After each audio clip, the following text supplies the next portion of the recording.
visionary leader of Telangana. Ladies and gentlemen, మన గౌరవనీయ ముఖ్యమంత్రి వర్యులు శ్రీ యనమల రేవంత్ రెడ్డి గారిని గట్టిగా చప్పట్లతో స్వాగతం పలకాల్సిందిగా రిక్వెస్ట్ చేస్తున్నాం to speak a few words, sir, at your comfort.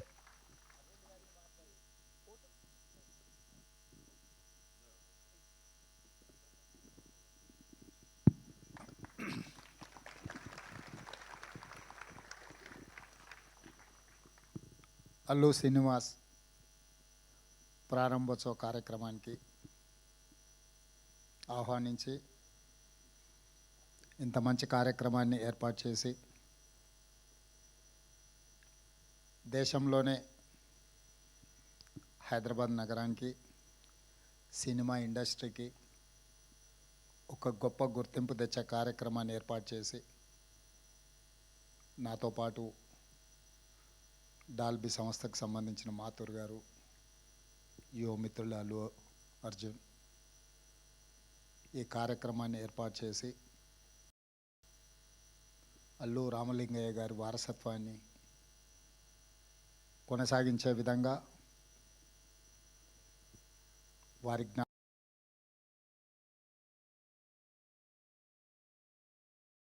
జ్ఞాపకాలను ఎప్పుడూ తెలుగు ప్రజలకు, సినిమా అభిమానులకు గుర్తుండే విధంగా అల్లు అరవింద్ గారు ఇంత గొప్ప కార్యక్రమాన్ని చేపట్టడాన్ని మనస్ఫూర్తిగా వారిని, వారి కుటుంబ సభ్యుల్ని అభినందిస్తున్నా. ప్రాథమికంగా నేను సినిమా అభిమాని. సినిమా పరిణామ క్రమం black and white, techno colours, Eastman colour, 70mm, Dolby, VFX ఇట్లా సాంకేతికంగా చాలా వేగంగా మన దేశము సినిమాలో అభివృద్ధిని సాధిస్తున్నది.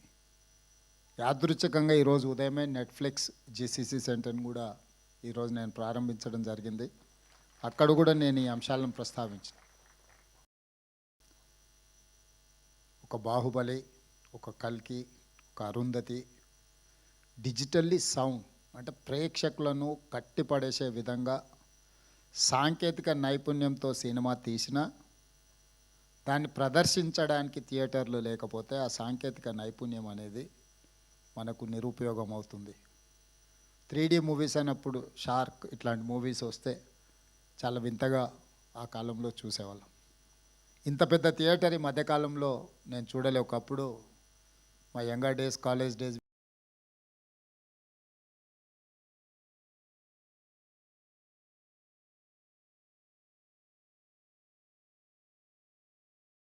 యూస్ టు గో దేవి, ఆ తర్వాత వచ్చిన మహేశ్వరి, పరమేశ్వరి ఇట్లాంటి థియేటర్లు పెద్ద స్క్రీన్లు చాలామంది ఆడియన్స్తో చూడడానికి అవకాశం ఉంది.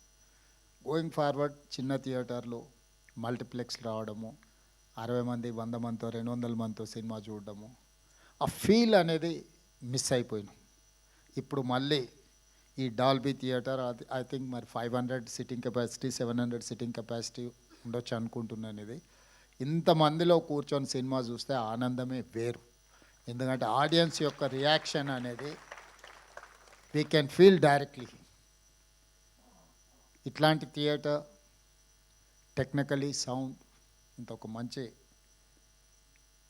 థియేటర్ని ఇక్కడ వీరు చేయడం, దీని వెనకాల చెన్నై నుంచి ఇండస్ట్రీ ఆంధ్రప్రదేశ్, హైదరాబాద్కి తరలించినప్పుడు ఆనాడు ఎన్టీ రామారావు గారు, నాగేశ్వరరావు గారు, రామనాయుడు గారు, అదేవిధంగా సినిమాలో అడ్వెంచర్స్ చేయాలి అని అంటే ఆ రోజుల్లో Padmalaya studios Natasekhara Krishna garu cinema adventures first colour movie తీయాలన్నా, 70mm మూవీ తీయాలన్నా రకరకాల experiments, adventures with lot of efforts ఆ రోజు కృష్ణ గారు చేసేవాళ్ళు. కృష్ణ గారు ఒక సంవత్సరంలో 15-16 సినిమాలు హీరోగా నటించి రిలీజ్ అయిన రోజుల నుంచి ఇప్పుడు 5-6 సంవత్సరాలకు ఒక సినిమా తీసే పరిస్థితి వచ్చింది.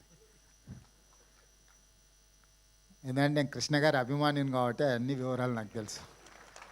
మేము అన్ని లెక్కలు పెట్టి వాదించేవాళ్ళం.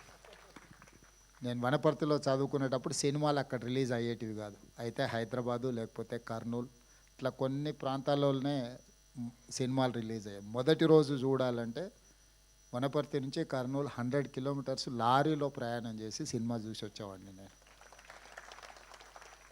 అంటే అప్పుడు బస్సులు ఫ్రీక్వెంట్గా ఉండేది కాదు. సినిమా టైంకి వెళ్ళి మళ్ళీ సినిమా చూసి మళ్ళీ వెనక్కి రావాలి అంటే లారీలు, హైవేస్లో ఎక్కువ లారీలు పోతూ ఉంటాయి కాబట్టి లారీ ఎక్కిపోయి మేము ఫ్రెండ్స్ కాలేజీలో ఉన్నప్పుడు సినిమా చూసి మళ్ళీ సెకండ్ షో సినిమా చూసి వెనక్కి వచ్చేవాళ్ళం. సో సినిమా అనేది మధ్యతరగతి వాళ్ళ మీద అత్యంత ప్రభావితం చూపిస్తుంది. మన లైఫ్ని ఇన్స్పైర్ చేస్తుంది. మన లైఫ్లో కొన్ని డెసిషన్ తీసుకోవడానికి కూడా సినిమా ఇండస్ట్రీ, సినిమా కథనాలు, సినిమా ప్రభావితం చేస్తుంది. సినిమా అనేది ఒక కమర్షియల్ ఎలిమెంటే కాదు, సినిమా అనేది ఒక సోషల్ యాంగిల్లో అత్యంత ప్రభావితం చూపించగలిగిన ఇండస్ట్రీ. సినిమాను క్యాజువల్గా మనం తీసుకోవాల్సిన అవసరం లేదు. It is going to influence on our lives. We have to recognise cinema as a industry. Telangana రాష్ట్ర ప్రభుత్వం ఐటీ, ఫార్మాతో పాటు సినిమా ఇండస్ట్రీని కూడా ఒక గొప్ప పరిశ్రమగా తెలంగాణ రాష్ట్రాన్ని అభివృద్ధి చేసే దాంట్లో దీన్ని ఒక భాగస్వామ్యం చేయాలనేది మా ఆలోచన. నేను చాలా సందర్భాలలో చెప్పిన, ఎట్లయితే హైదరాబాద్ నగరాన్ని బెంగళూరు, ఢిల్లీ, ముంబై, చెన్నై నగరాలతో మాకు పోటీ లేదు. మాకు role model China, South Korea, Japan, Singapore అని ఎట్లయితే చెప్తున్నానో, టోక్యో, సింగపూర్, న్యూయార్క్ నగరాలు మాకు పోటీ అని ఎట్లయితే చెప్తున్నానో, ఎవరైతే మాకు రోల్ మోడల్సో మేము వాళ్ళతోనే కాంపీట్ చేయదలుచుకున్నాం. తెలుగు సినిమా ఇండస్ట్రీ కూడా పక్కన కోలీవుడ్తోనో లేకపోతే శాండల్వుడ్తోనో లేకపోతే బాలీవుడ్తోనో కాదు. We have to compete with Hollywood. Hollywood movie చూడడం కాదు, హాలీవుడ్ మూవీ కూడా ఇక్కడ తీయాలి, ఇక్కడ ప్రదర్శించాలి. ఇక్కడ టెక్నాలజీ, అందుకే ఈరోజు నెట్ఫ్లిక్స్ ఓపెనింగ్ అప్పుడు కూడా ఐ టోల్డ్ దెమ్, మీకు ఏం కావాలన్నా మా గవర్నమెంట్ 100% సపోర్ట్ చేస్తుంది. నాలెడ్జ్ హబ్ క్రియేట్ చేసినప్పుడే ఇండస్ట్రీ అనేది ప్రమోట్ అవుతుంది.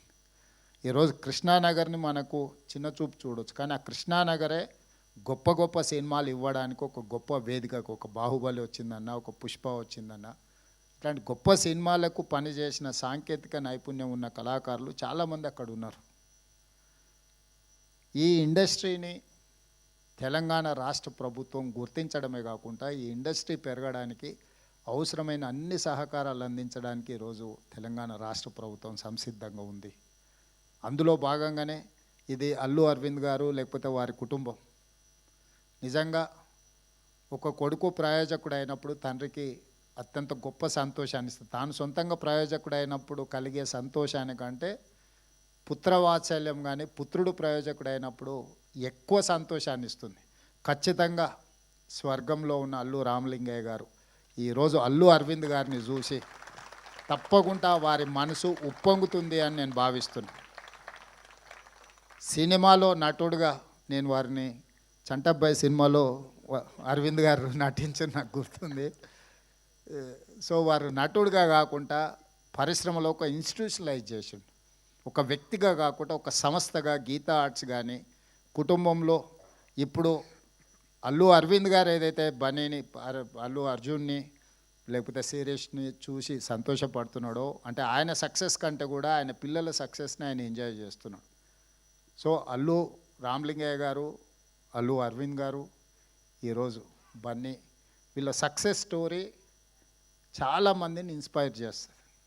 చాలామంది సక్సెస్ వెనకాల ఉన్న వాళ్ళ హార్డ్ వర్క్ని అర్థం చేసుకోవాలి. హార్డ్ వర్క్ అర్థమైనప్పుడు మనకు ఆ వ్యక్తుల పట్ల గౌరవం పెరుగుతుంది.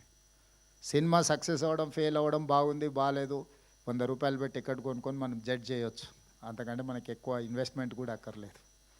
100 రూపీస్ టికెట్ కొనుక్కొని సినిమాకి పోయినప్పుడు బయటకు వచ్చేటప్పుడు మనకు కావాల్సింది మనం మాట్లాడుకోవచ్చు. కానీ ఆ సినిమాని తీయడానికి దాని వెనకాల ఉన్న శ్రమ, కఠోరమైన దీక్ష, అట్లాంటి వాటిని మనం అందరం గుర్తించాలి.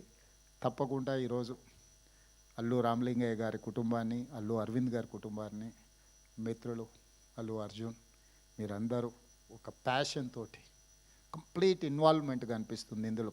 ఇంచ్ టు ఇంచ్ మీరు ఇష్టపడి, మనం మొదటిసారి ఇల్లు కట్టుకున్నప్పుడు, మొదటిసారి అంటే పెళ్ళి అయిన కొత్తలో మొదటిసారి ఇల్లు కట్టుకున్నప్పుడు మనకు ఒక రకమైన కన్విక్షన్, కమిట్మెంట్, ఒక భావోద్వేగం ఉంటుంది.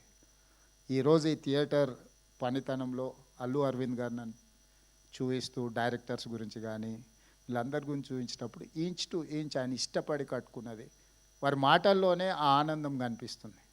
నాకు సమాచారం చెప్పడానికంటే కూడా తను పడ్డ శ్రమ ఈరోజు ఇక్కడ మన అందరం వచ్చి చూడడం ద్వారా మనం అది చూసే దాంట్లో మన కళ్ళల్లో ఒక మెరుపు కనిపిస్తే వారు చాలా సంతోషపడుతున్నారు. ఎందుకంటే నేను నిజంగా కష్టపడ్డది ఈరోజు దీనికి ఒక గుర్తింపు వచ్చింది అని.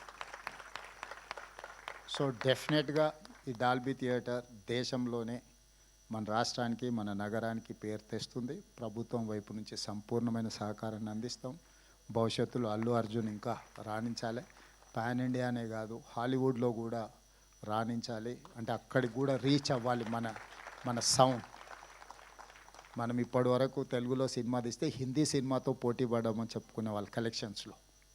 నటించాల్సిన అవసరం లేదు. ఫైనాన్షియల్స్ వర్కౌట్ చేసిన టెక్నికల్గా మనం సౌండ్ వాటితో పోటీ పడి ఒక అవతార్ మూవీని టెక్నికలీ సౌండ్ అని వాళ్ళైతే జురాసిక్ పార్క్ని ఎట్లయితే అనుకుంటున్నారో ఆ సినిమాలతో పోటీ పడే విధంగా మన సినిమాలు తీయడం, మన సినిమా నటులు కూడా వాళ్ళతో పోటీ పడే విధంగా నటించగలిగినప్పుడు మనం హాలీవుడ్తో కాంపీట్ చేసినట్టే.